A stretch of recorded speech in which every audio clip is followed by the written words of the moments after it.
In this video, we're entering the Contri code again, and having a look at Pat Contri's Ultimate Nintendo Guide to the SNES Library, 1991 to 1998.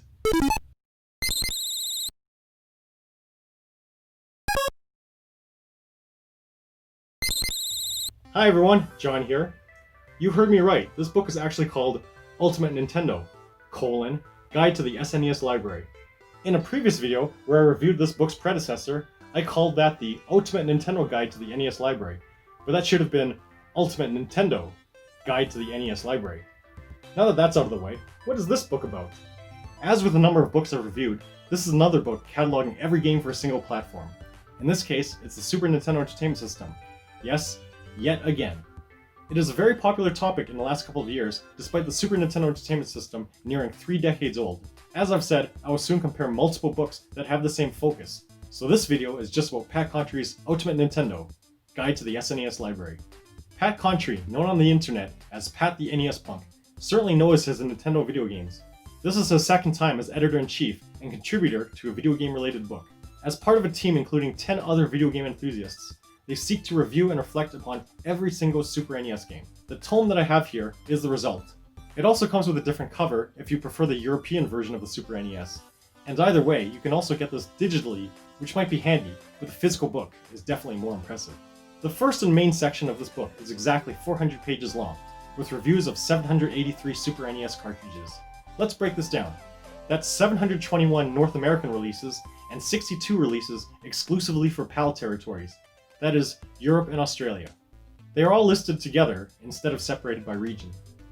721 is the correct number of official releases for the Americas, but here's some clarification for how that number was reached in this book. Super 3D Noah's Ark, also called Super Noah's Ark 3D, is the only unlicensed game released during the Super NES's natural lifespan. Here it is included among all these official releases. You would think that would increase the number to 722, but then that is countered by the Miracle Piano Teaching System not being listed here, but rather in the Special and Promo Cartridges section, which we'll get to later. A couple other books of this type that I've previously reviewed chose to include an entry for Star Fox 2, originally a cancelled game, but saw a release on the Super NES Classic Edition in 2017. As it didn't see an official cartridge release for the original hardware, this book does not include it in the main section, but it does appear later.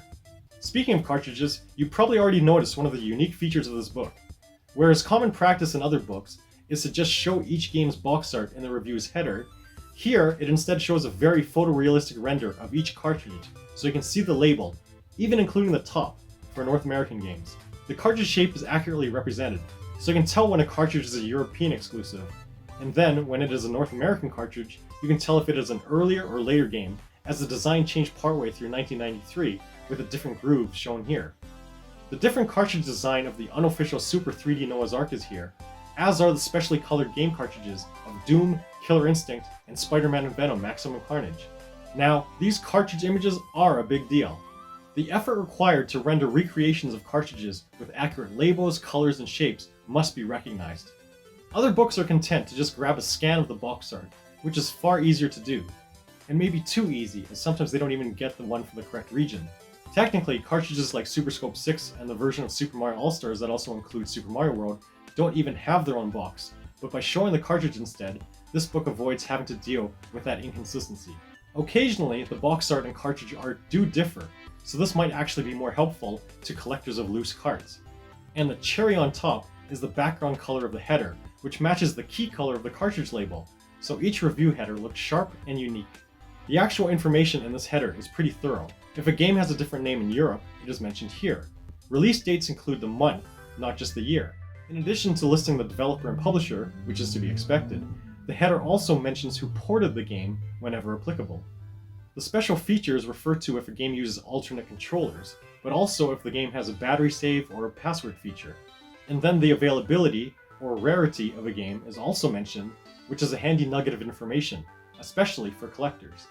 Each game gets a half-page review, except for 11 standout games, like Super Mario World, The Legend of Zelda: A Link to the Past, Super Metroid, which, due to their popularity and universal acclaim, get double the coverage, that is, a full page and 8 screenshots, instead of the usual 4. And these images seem better selected than in other similar books. For example, they are not all just early areas, and these seem to deliberately show the most variety. Examples include Clay Fighter and Clay Fighter Tournament Edition showing all 8 characters, Pinball Dreams and Pinball Fantasies showing all 4 tables, Rocky Rodent and Super Morph showing all 4 forms, Street Fighter 2 showing all 8 fighters, and then each subsequent game showing 4 new playable characters, Super Punch-Out showing a match from each of the 4 circuits, The Wizard of Oz showing all 4 characters, and Super Mario All-Stars showing all 4 games. And those are only some of the ones I noticed. It's nice to see this level of care put into many of these screenshots. The reviews are a very good length, clearly a lot more than just a blurb like what one would find on the back of a game's box, even though other books might have been fine with just that. Those with short attention spans won't have a problem with these walls of text. You can tell that Contri and his fellow reviewers enjoyed writing these, so you will enjoy reading them.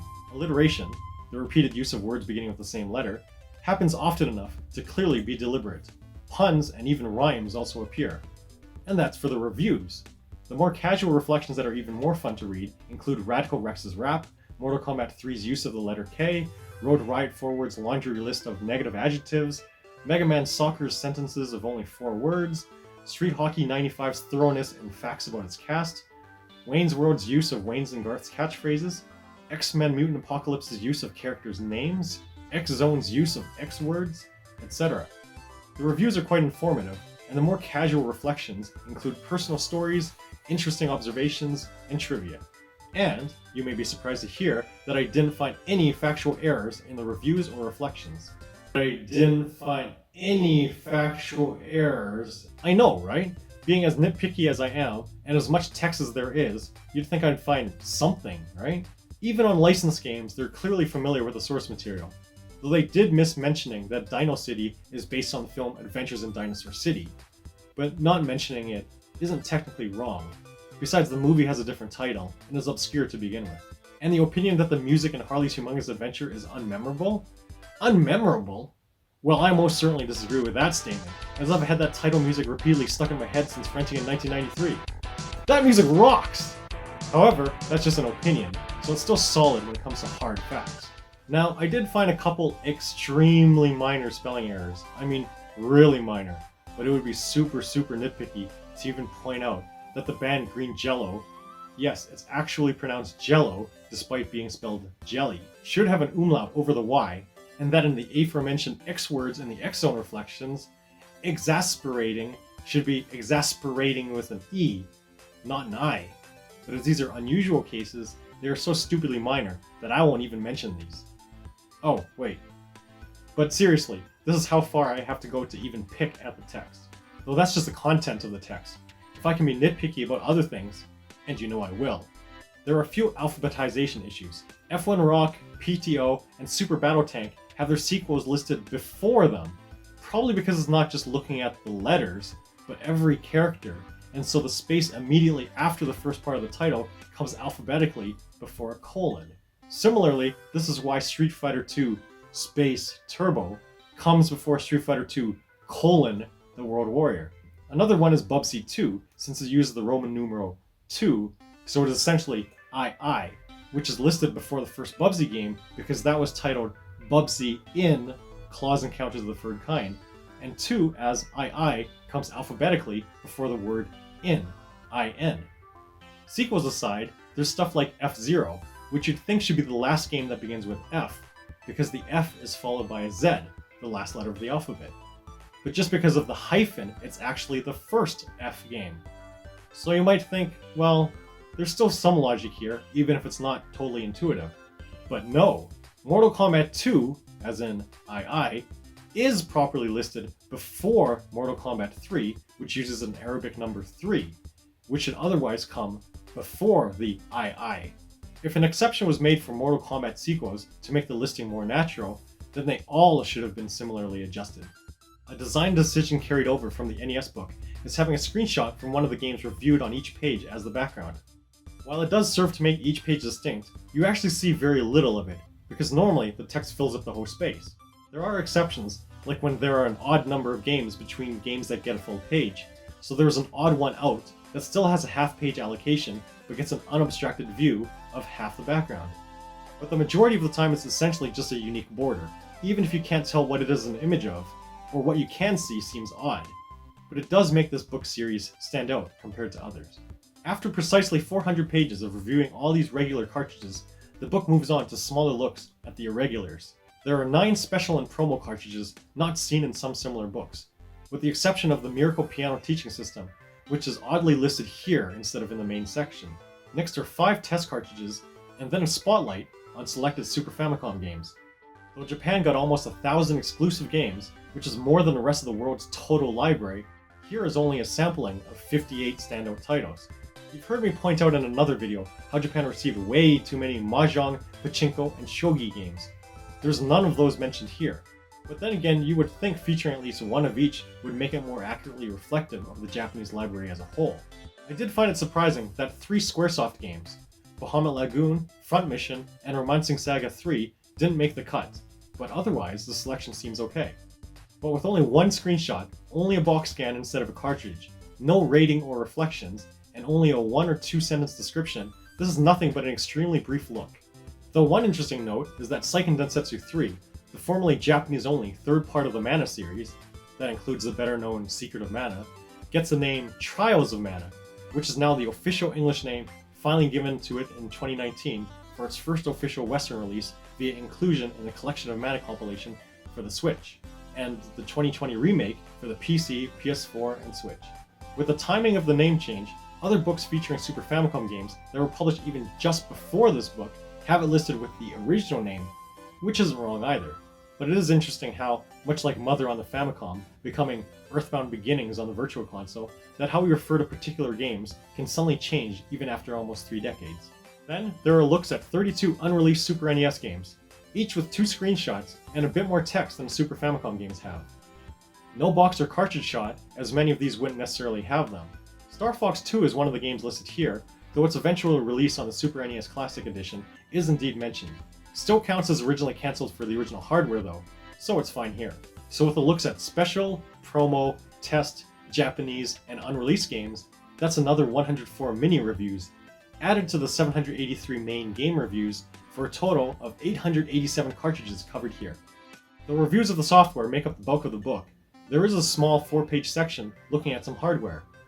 One might think that the Miracle Piano Keyboard, the Exertainment System Lifecycle, or the X-Band Modem would be the most obscure. But this book also lists the multi-purpose arcade combat simulator M16 rifle, a light gun developed by the US Army for training purposes. It was not commercially available, nor were its 3 compatible cartridges, and not even mentioned in most other similar books. So its inclusion here is interesting, and more thorough than one would expect. Following that are 7 supplemental articles about the Super NES. The first is a look at the 16-bit console wars between this and the Sega Genesis, written by James Rolfe, who you may know of as the Angry Video Game Nerd. Then there's a quirky plea to replay Super Ghouls and Ghosts, a history lesson on how Star Fox came to be, a detailed look at the Exertainment System Lifecycle, a nostalgic look at the Super NES written by Andre Meadows of Black Nerd Comedy, a detailed look at the Super NES CD-ROM from Chris Kohler of Kotaku, and the gaming historian's look at Nintendo's stake in the Seattle Mariners baseball team. That one doesn't have lots to do with the Super NES, other than the timing of the purchase and some exclusive Ken Griffey Jr. games. Personally, I think it would have been better to have ended with either of the previous 2 entries, but regardless, these are all interesting reads on a variety of topics. As with several books of this type, this was initially crowdfunded, so as usual, I have to point out, boom! Here's my name again, in the last section thanking Kickstarter backers and early supporters. Oh, and the inside covers at both the front and the back have classic print ads for a taste of the era. And that, dear viewers, is Ultimate Nintendo, Guide to the SNES Library, 1991 to 1998, by Pat Contri. So, what do I think? Well, as you know, I've seen a number of books of this type for various Nintendo platforms, and I can be extremely nitpicky, and I feel a need to point out anything I find wrong, no matter how minor. The fact that this has so much text for every Super NES game, and yet I found no factual errors, earns this high praise. Contri and his crew definitely know their stuff. And the text is a treat to read, by being quite informative, but not dry, especially with the reflections that add lighter commentary and interesting trivia. I did gripe about a few alphabetization quirks, but every book seems to have some, and again, they don't affect the actual content. The Super Famicom section is quite limited, with only a few games and not much said about each one. But the book never claimed to be an authority on the Super Famicom. Its title only mentions the SNES after all. There's actually more said about the unreleased games, which is a decent sized section considering the material. This book does include all the European games, so in addition to a plethora of games of soccer, or rather, football, you can also read about how awesome Terra Enigma is. Presentation-wise, I love the cartridge renders at the top of every main review. This unique feature is eye-catching, helping to distinguish each game from each other, and is accurate and consistently presented. While screenshots are a necessary thing for all books of this type, other books tend to have them too small, too few, or not varied enough, or they clearly didn't play far at all. Thankfully, this is not the case here. The screenshots are deliberately chosen to showcase each game's variety. They're also good size, and always the same size, and placed the same way on each page to split up the headers, reviews, and reflections. I like that there are consistently 4 of them for every game, except when there are 8 screenshots for the major games that get a whole page to themselves. As for these 11 games granted double coverage, they are solid choices, like Chrono Trigger and Earthbound and The Legend of Zelda: A Link to the Past. However, there are definitely more than just 11 great games on Super NES, and I notice the selection is focused on single-player games. Super Mario World pretty much has to be on there, and I guess that's the only multiplayer game to get a full page, but that's with alternating players. Apparently, no simultaneous multiplayer games deserve a whole page in this book, which is really odd in the era of Super Bomberman and Street Fighter II. Other Super NES books have extra coverage or highlighted Contra 3 The Alien Wars, Mortal Kombat 2, Secret of Mana, and Super Mario Kart, but not here. I will save some of that for a later video comparing all the books against each other, but for whatever reason, these multiplayer games aren't worthy of a full page in this book. And Donkey Kong Country and Star Fox also didn't, which is strange considering how much of those games' technical feats were heavily marketed. No one's going to have entirely the same opinion, or to agree on where to draw the line, and perhaps I shouldn't make Death Mountains out of Monty Molehills, because even the half-page reviews are still generally a good size. Bet you didn't even think this much could be written about Baby's Kids, did you? So aside from me expecting maybe too much by wanting more written about what I think are iconic games, this book manages to do what few other books do. It reviews nearly 900 games with usually the right balance of text and images, with presentation that is top-notch. No joke, that balance isn't easy to achieve with this many games, and presentation is a big deal, especially with so many other options to read about these games. Unless you need to learn about Japanese Super Famicom games, which, to be fair, is not this book's intention, then this is a very solid book for 16-bit Nintendo gamers. My gripes about not agreeing with Harley's Humongous Adventures music being unmemorable, and the typical alphabetization complaints won't detract from the score here. So I give Pat Contri's Ultimate Nintendo Guide to the SNES Library 1991 to 1998 a 5 out of 5. It is available both physically and digitally from Country Code Productions, and the URL is here and in this video's description. As I've frequently alluded to, having recently reviewed multiple books on this same topic of the Super NES Library, an upcoming video will compare all of these books. Do they cover all the expected games? Which cover more? Which cover less? Do they cover all the North American games? What about European and Australian games? Or Japanese games? What games do they give more attention to? What else do they talk about? How does each one differentiate itself from the others? You heard me heap praise on Pat Contri's book just now, but perhaps for some of you, there might actually be a reason to consider the other books. Though they have been reviewed on this channel previously, it will be fun to have a side-by-side comparison on some of their fine details. Look forward to it. Be sure you don't miss out by hitting that subscribe button below. And hit that button if you like my content in any case. That really does encourage me to keep making more videos. Do you want more book reviews? How about seeing my friends being put through weird challenges involving games? There will be more videos coming, but by hitting like, share, and subscribe, it certainly helps. Thanks for watching. See ya!